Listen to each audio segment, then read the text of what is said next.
ഈ ക്വസ്റ്റ്യൻ വരുന്നത് A vertical stick of mass 1 kg and length 4 ms pivoted at top end and displaced through an angle 60 degree from its initial vertical position. The increase in gravitational potential energy. So ഈ ഒരു ക്വസ്റ്റ്യനിൽ നമ്മൾ ചെയ്യുക എന്താണെന്ന് വെച്ച് കഴിഞ്ഞാൽ ഇങ്ങനെ വേർട്ടിക്കലായിട്ട് place ചെയ്തിട്ടൊരു stick ഉണ്ടായിരുന്നു. ഇതിനൊരു ആംഗിള് 60 ഡിഗ്രിയിൽ നമ്മളിങ്ങനെ പിവറ്റ് ചെയ്ത് വെച്ചു, അതായത് ഇവിടെ നിന്നൊരു തൂക്കിയിട്ടു, ഒരു കയർ വെച്ച് കിട്ടിയിട്ട്.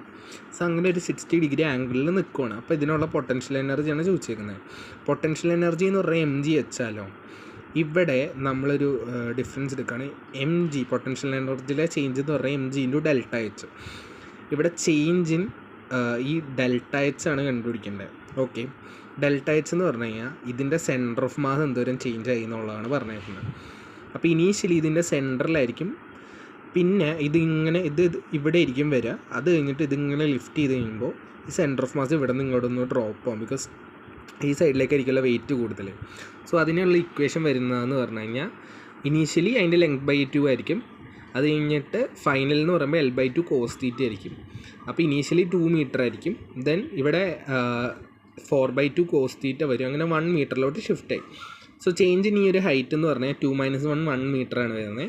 അപ്പോൾ നമ്മൾ ഡെൽറ്റ യു കാൽക്കുലേറ്റ് ചെയ്തു, mg into delta H. Mass 1 kg ആണ്, ആക്സിലറേഷൻ ഡ്യൂ ടു ഗ്രാവിറ്റി 10 ആണ്, എച്ച് 1 ആണ്, ഡെൽറ്റ എച്ച് 1 ആണ്. സോ ഫൈനൽ 10 ജൂളാണ് നമ്മൾ ഇതിനു വേണ്ടി എടുത്തേക്കുന്ന എനർജി, ഇനി കൊടുത്തേക്കുന്ന എനർജി.